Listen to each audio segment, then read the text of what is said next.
The auction square of Valour was a pit of noise and cruelty. Beneath its domed glass sky, creatures from 100 worlds were penned and displayed like cattle. Shackled under the heat lamps, a lone human stood out among the scaled, furred, and feathered beings, a tall man, sunburned, dirty, and barefoot, yet refusing to bow his head. Jace Rowan had been captured 2 months ago when his freighter was pulled from hyperspace by a Valtoran raider. Since then, he'd been passed from one alien hand to another, each testing the limits of his endurance. But he had endured. Always endured. Now, the auctioneer's voice rang out, slick and cruel. Lot 17.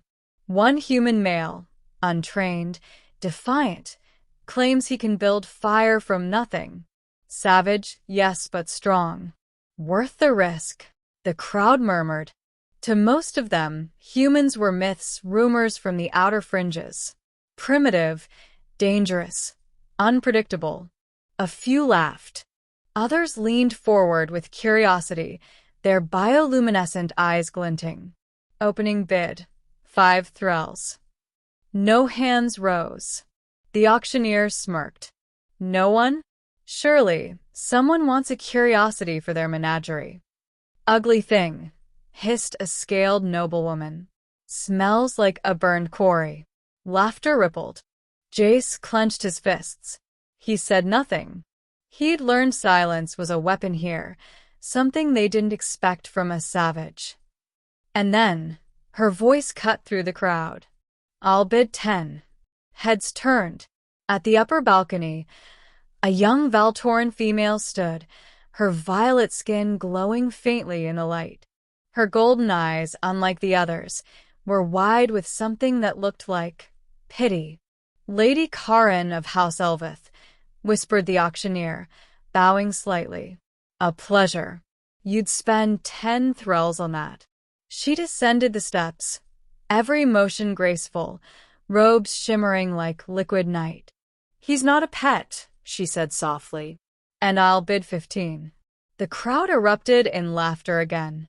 The Elvith girl buys herself a savage, someone shouted.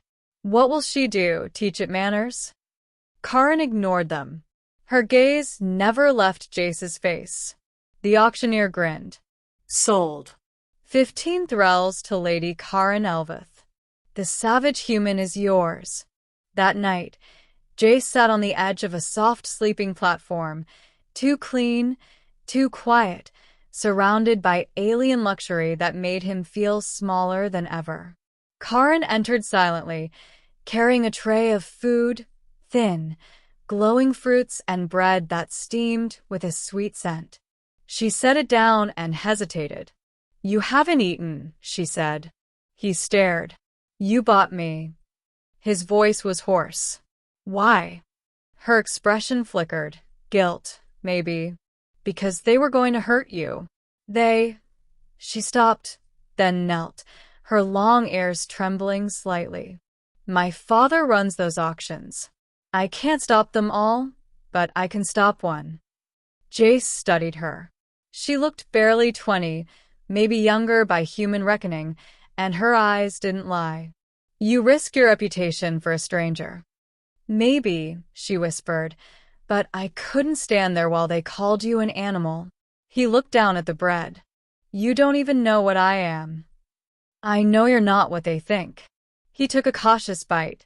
Sweet, warm, real. Over the next few days, Jace learned more about her world than he wanted to.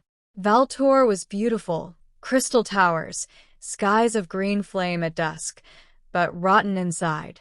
The nobles kept slaves from conquered planets. To them, ownership defined status. Karin, youngest daughter of a dying noble house, had never wanted any of it. She kept to her garden domes and her music. Her purchase of a human caused whispers throughout the upper spires. Some thought it rebellion, others madness.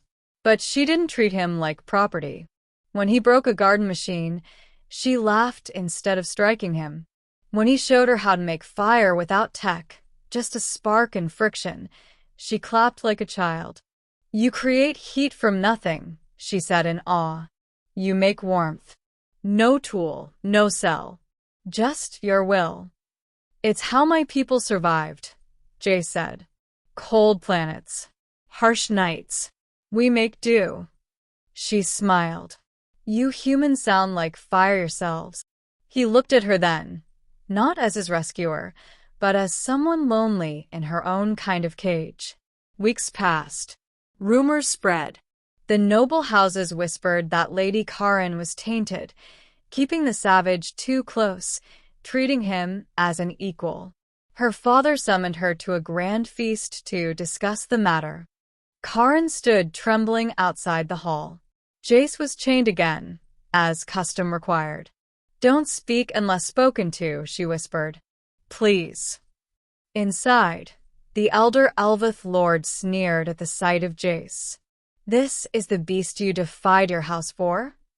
He's not a beast, Karin said, voice shaking but firm. He's a man. A man? The old noble laughed.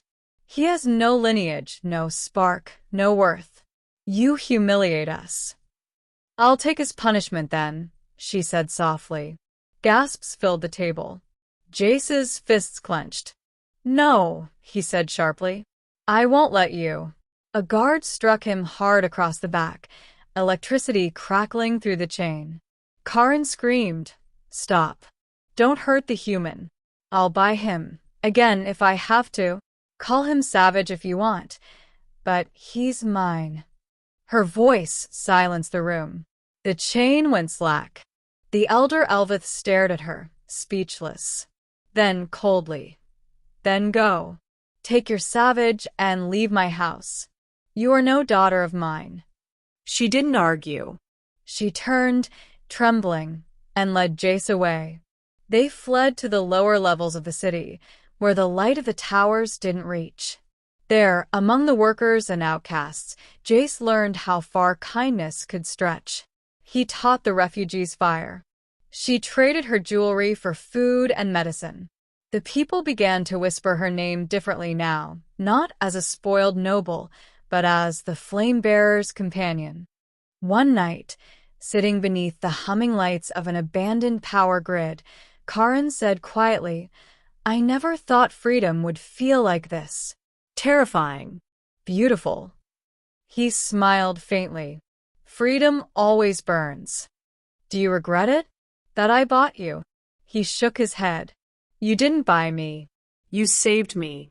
And now, he looked at her, the alien girl who'd once stood in a hall of monsters to defend him.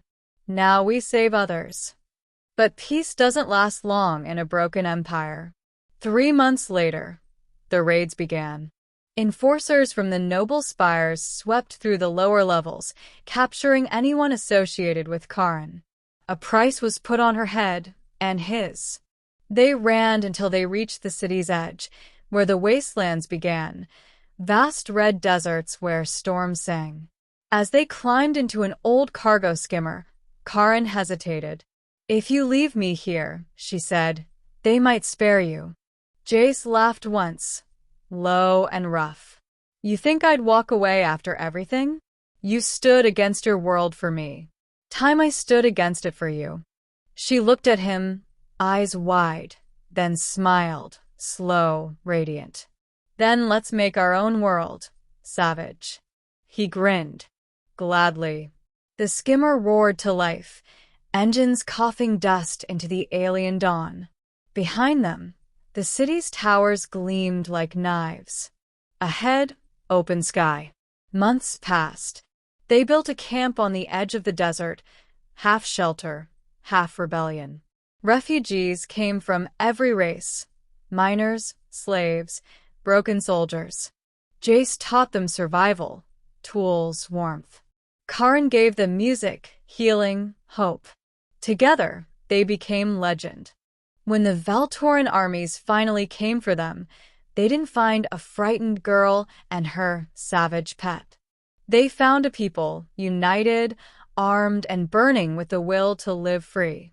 Jace stood beside her on the ramparts as the enemy approached. You sure about this? He asked.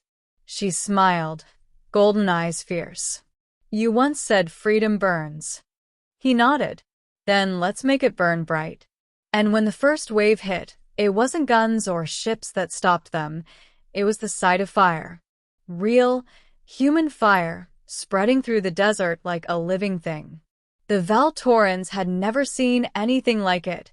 Heat born from will, from hope, from two hearts that refused to bow. When it was over, the army fled. Smoke rose to the clouds. And in the quiet that followed, Karin looked out over the desert, tears shining. They'll call us savages, she whispered. Jace took her hand. Then let them. Because this savage is free, and so are you. Years later, travelers spoke of a human and a violet-skinned woman who built a haven in the wastes, a place where no one bowed, and the fires never went out. And on cold nights, when the wind sang over the dunes, the story always began the same way. Don't hurt the human, she said. I'll buy him. Call him savage if you want, but he's mine. And in the end, he became everyone's hope.